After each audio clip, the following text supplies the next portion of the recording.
Someone has to do it. This next poem is a persona piece. I've shared my mom with you, and now I want to share with you my dad.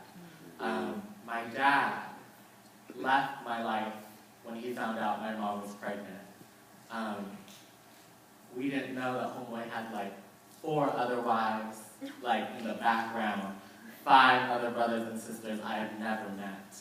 But he tried doing the good father thing when I was growing up, and his sense of what a good father is, to me as a child, was completely twisted. The first time I was molested, I was 4 years old, and it was him. And it continued happening from when I was 4 to when I was 7. And I didn't understand it at all. I thought that's how a deadbeat dad showed love. And now as I'm a young adult, I try to figure out why people do what they do, right? Like the violences, the daily aggressions we face, why does it happen? And who do we blame? Is there someone to blame? And so, long story short, this persona piece is in his perspective. And it's my attempt to understand how and why he became the person he became.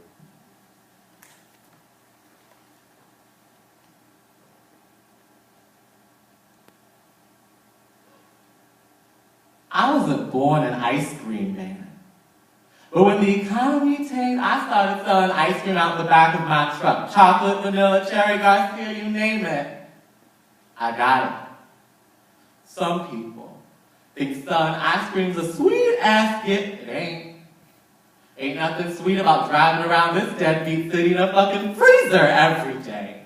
Dealing with them kids and their sticky-ass fingers all grabbing and poking all up in my window. Changing their mind every 2 seconds. Before I struck it big in the ice cream business, I used to be a city boy from Saigon, a gangster kid, fought the invisible and the white enemy with my bare hands, I held a gun, watched their faces blow. They said I was crazy. Said something was wrong with me. Said I took the war home with me. That's not true. I'm a family man, a proud boy's father. I ain't seen him in years though. His mom kicked me out. Do you believe that? She said I loved him too much. That for 3 whole years I loved him too much. That's not true. The little fag asked for it. And long before I became an ice cream superstar, I was always in the business of giving people what they wanted. My little boy loved to draw. Drew himself dinosaurs, monsters, ghosts. It's like he was haunted or something. Like something was buried in him. For months, I used to dig through the trash behind their house. Nothing creepy like that. I just wanted to make sure he was eating right. And then he started throwing all his art away. So I collected them. I collected all his art and taped them to the back of my truck, even when it got damn weird driving around in an ice cream truck full of ghosts. It's like he's still with me. And every time I drive down 41st Street, I look for him. I look for my eyes, my mouth.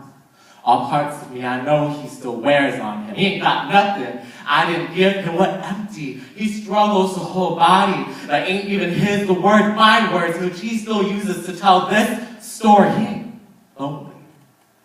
It ain't my lonely. The hand-me-down kind I gave him every night. I crawled into his room, tearing that tasted sweet like ice cream, dark like a war. And each time he cried so loud, I had to put my hands over his mouth and he couldn't his throat. So I shook him. I kept shaking. You all look at me like I'm crazy. I ain't crazy. I'm a good father. And I loved my son the only way